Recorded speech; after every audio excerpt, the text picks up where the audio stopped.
La montée en puissance de l'Inter Miami n'est pas simplement un conte de fées. C'est une véritable étude de cas sur la manière dont un superstar mondial peut transformer complètement une ligue en plein développement. Avant 2023, le club codétenu par David Beckham stagnait au bas du classement de la MLS, souffrant d'inconstance autant dans le style de jeu que dans la stabilité de l'effectif. Le rêve de soulever une MLS Coupe semblait loin, presque illusoire. Puis Lionel Messi est arrivé, apportant une nouvelle vie, une nouvelle identité et une nouvelle manière de jouer. La finale de la MLS Coupe contre les Vancouver Whitecaps était loin d'être une promenade de santé. Même si Miami arrivait en tant que champion du Supporter Shield, la pression d'une finale où tout se joue n'est jamais simple. Le stade était recouvert de rose, mais derrière cette mer de couleurs, on ressentait une tension presque palpable. Dès la 8e minute, alors que beaucoup de fans n'étaient même pas encore installés, Messi a dissipé toute cette nervosité de la manière la plus messisque possible. Il a commencé à montrer sa magie, récupération du ballon, ouverture parfaite dans la défense de Vancouver avec une passe millimétrée pour De Paul, et une action qui aboutira finalement au tir d'Ahan. Le but sera crédité comme un but contre son camp d'Ocampo, mais tout le monde savait que l'architecte réel, c'était Messi. Voilà comment il contrôle un match. Il n'a pas besoin d'être celui qui marque. Sa présence influence chaque moment dangereux, chaque étincelle d'imagination.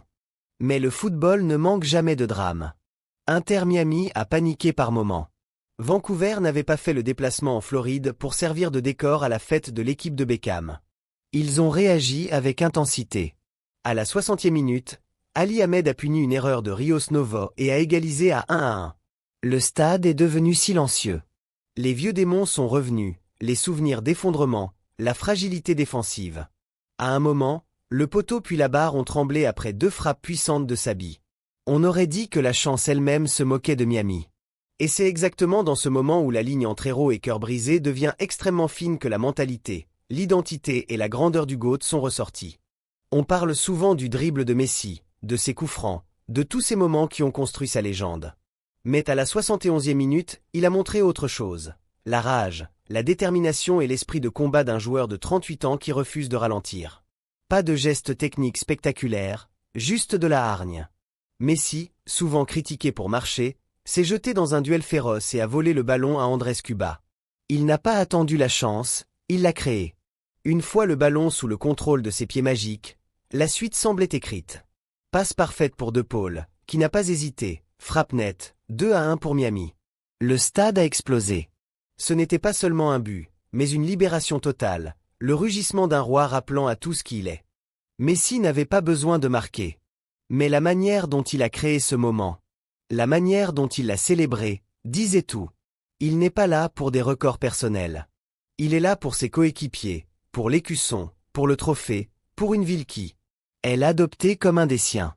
Dans le temps additionnel, avec Vancouver qui se battait pour survivre, Messi a porté le coup final. À la 96e minute, calme au milieu des défenseurs, il a trouvé Haaland avec une passe précise pour sceller la victoire 3-1. 2 passes décisives en finale, 3 actions décisives et un titre d'homme du match enveloppé de rose. Quand le coup de sifflet final a retenti, des feux d'artifice ont illuminé le ciel de Floride. Inter Miami, autrefois au fond du classement, était devenu le nouveau roi du football américain. Cette victoire n'a pas seulement offert au club le premier MLS Cup de son histoire. Elle a aussi complété la pièce manquante du parcours footballistique extraordinaire de David Beckham en tant que propriétaire. Mais au-delà du trophée, la soirée a livré l'un des moments les plus émouvants de la saison, les larmes de Jordi Alba. Le latéral espagnol, compagnon de Messi sur tant d'années, de Barcelone à Miami, n'a pas pu retenir son émotion. C'était le dernier match de sa carrière.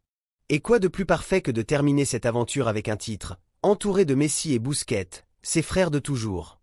Voir Alba en pleurs sur le podium est une image inoubliable, rappelant pourquoi on aime ce sport.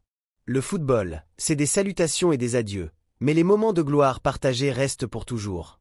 Pour Messi, ce trophée ajoute une couche de plus à sa carrière légendaire. C'est le 47e titre de sa vie, un record incroyable. Il dépasse désormais Dani Alves et ses 43 trophées pour devenir le joueur le plus titré de l'histoire du football. En regardant son parcours aux États-Unis, la League Cup 2023, le Supporter Shield 2024, puis cette MLS Cup 2025, on comprend l'immensité de son impact. Avant lui, l'Inter Miami était un club parmi d'autres. Avec lui, c'est devenu une puissance. Beaucoup doutaient. Beaucoup disaient qu'il venait pour ralentir, pour profiter des dernières années de sa carrière sous le soleil. Mais tout ce qu'il a fait sur le terrain a détruit ses doutes. À 38 ans, Messi court encore, se bat encore, défend encore, crée encore, marque encore, brûle encore du même feu que dans sa jeunesse. Il n'est pas venu pour se reposer. Il est venu pour gagner. Le titre de Conférence de l'Est, ignoré par la FIFA, l'avait encore plus motivé. Il voulait un trophée que personne ne pouvait contester. Un vrai championnat. De Paul, auteur du but décisif sur la passe de Messi, connaît le capitaine mieux que personne. Leur lien n'est pas seulement tactique, il est forgé dans la bataille et la confiance. Après le match, De Paul a déclaré que c'était le moment que toute l'équipe attendait, et que Messi méritait chaque part de la gloire. Ce titre est aussi un cadeau parfait pour les supporters d'Inter Miami. Eux qui ont vécu les déceptions des saisons précédentes ont connu la joie immense de cette campagne. Une vague rose a envahi le stade, les chants Messi. Messi. Messi, résonnaient sans arrêt.